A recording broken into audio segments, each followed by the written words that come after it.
trying to create a game that's very story-driven, very accessible for the mainstream, but also has the depth for the hardcore player.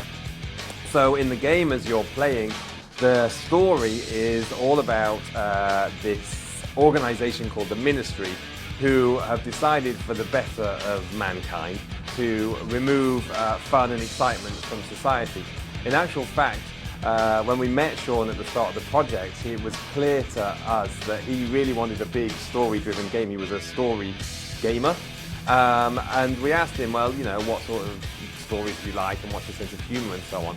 And as a result, we used a guy called John Viner, who is a scriptwriter on the TV show Family Guy, who did the story, all the dialogues, all of the cutscenes, all that kind of stuff, to get that sense of humor and that narrative structure throughout the game. So immediately, it's a very different experience, I think, to most of the skateboarding games out there.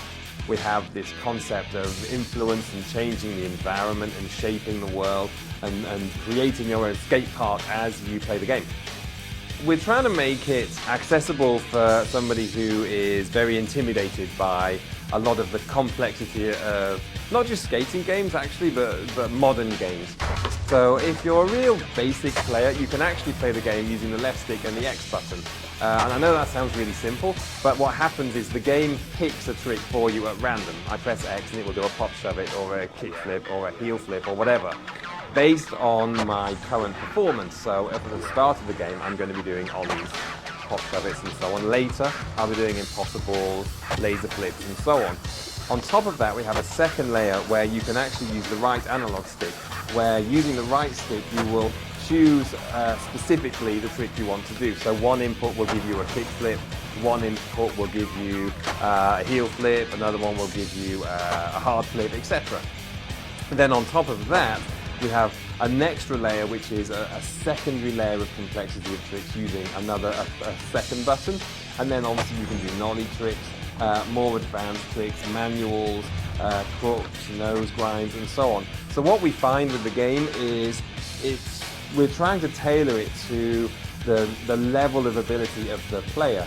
If you're a really hardcore gamer, you can immediately pick up on all the complex tricks, start doing something really elaborate and really try and push yourself, and the game will reward you because you'll be able to pass through the game more rapidly. But if you're a much more basic player, you might be much more comfortable with, you know, I'm just going to use the left stick and the X button, and that's fine. It's just going to take you longer to progress through the game, but you'll still have the same level of satisfaction because it's catered towards you as a player rather than the game demanding a certain skill level.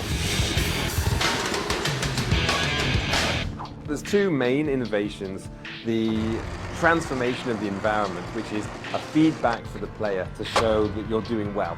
So as you do tricks, you build what's called flow, and with your flow you can influence the environment.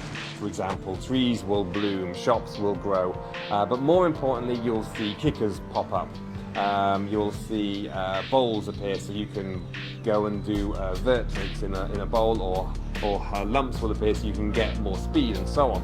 But then the shaping is something completely different on top of that, and it's the ability to bend the environment as you like. Now, at the start of the game, you have what's called simple shaping, and it's basically we control where the rail is going to go. So you jump on it and it will go where we want to take you. And the reason we do that is because we want the player to understand the concept of shaping before we put them in the position where they have to control it. So they'll jump on these rails, they'll shape and go to the right place, and the player will start to think about, okay, I'm seeing the environment in a completely different way to how it was before, because now I've reached a location that I couldn't have reached before, and now I'm building a skate line that I couldn't have made before. Then later, when we feel the player's much more comfortable with that concept, we give them the ability to take that rail and bend it how they like. And you end up with these crazy environments that are really unique to the person playing the game, and I think that's what makes the game really special and interesting. So far, the reaction from everyone we've shown the game to has been really positive. People who've played it have been really pleasantly surprised, both by the accessibility and also the depth. I think the concept of the transformation and the shaping I think it's hard for us to communicate it. You know, we're doing our best to get people to understand it, get people to see it. So, you know, I hope that people will want to give it a chance, will want to play it and experience that. And I think when they do, and when people get their hands on it, all the feedback we've been getting has been really positive. So for us, it's cool because, you know, it's a lot of effort to try and make this and to try and get it out there and to try and get people to understand it. So fingers crossed, it's working so far.